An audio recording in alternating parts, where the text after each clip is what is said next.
Zoology first BSc third final year इकाई 1 प्रश्न 3 जलीय पारिस्थितिकी तंत्र का वर्णन कीजिए। आपके सामने एक बड़ा सा रेड बटन है। हाँ, है। दबा दिया, आगे बोलो। उत्तर पृथ्वी में मुख्यतः जलीय, एक्वाटिक एवं स्थलीय टेरेस्ट्रियल पारिस्थितिक तंत्र होते हैं। जलीय पारिस्थितिकी तंत्र दो प्रकार का होता है, एक स्वच्छ जलीय, दो समुद्री जलीय पारिस्थितिक तंत्र, जबकि स्थलीय पारिस्थितिकी तंत्र 4 प्रकार के होते हैं, एक वन फॉरेस्ट, दो घास तंत्र ग्रासलैंड, 3 मरुस्थल डेजर्ट, 4 मानव निर्मित मैन मेड। जलीय पारिस्थितिकी तंत्र वाटर इकोसिस्टम। जलीय पारिस्थितिकी तंत्र को समझने के लिए यहाँ पर तालाब के इको तंत्र का वर्णन किया जा रहा है, जिसमें निम्नलिखित घटक कंपोनेंट्स पाए जाते हैं। एक अजैविक घटक एबायोटिक कंपोनेंट्स। तालाब के जल में कार्बन डाइऑक्साइड, ऑक्सीजन तथा अन्य गैसों व कार्बनिक तत्व घुले रहते हैं। कुछ अजैविक घटक तालाब के निचले स्तर में पाए जाते हैं। सूर्य की ऊर्जा द्वारा कार्बन डाइऑक्साइड, जल तथा अजैविक घटकों की उपस्थिति में हरे जलीय पौधे प्रकाश संश्लेषण द्वारा भोजन का निर्माण करते हैं, जो विभिन्न जीवों के लिए आवश्यक होता है। इन पौधों व जीवों की मृत्यु के पश्चात जटिल पदार्थ विघटित होकर अजैविक घटकों के रूप में पुनः पानी में मिल जाते हैं और यह पारिस्थितिक तंत्र बराबर चलता रहता है। मेरे बेटे आएंगे, मेरे करण अर्जुन आएंगे। 2 जैविक घटक बायोटिक कंपोनेंट्स। इसके अंतर्गत सभी जीव जैसे उत्पादक प्रोड्यूसर्स, उपभोक्ता कंज्यूमर्स तथा अपघटनकर्ता डिकम्पोजर्स आते हैं, जिनका वर्णन निम्न प्रकार है। एक उत्पादक प्रोड्यूसर्स। तालाब इकोसिस्टम के प्रथम उत्पादक जलीय पौधे होते हैं। ये निम्नलिखित क्रम में बनते हैं। एक पादप प्लवक फाइटोप्लैंक्टन।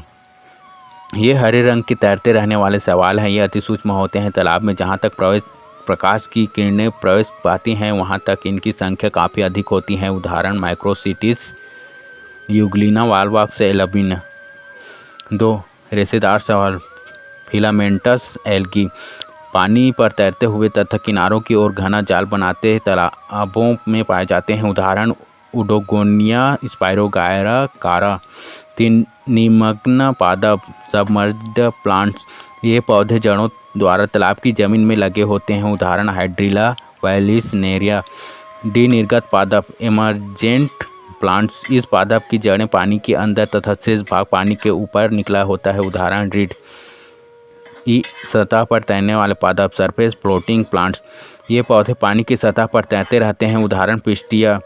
और जब ये 2.5 किलो का हाथ किसी पर पड़ता है ना, तो आदमी उठता नहीं, उठ जाता। 2 उपभोक्ता कंज्यूमर्स।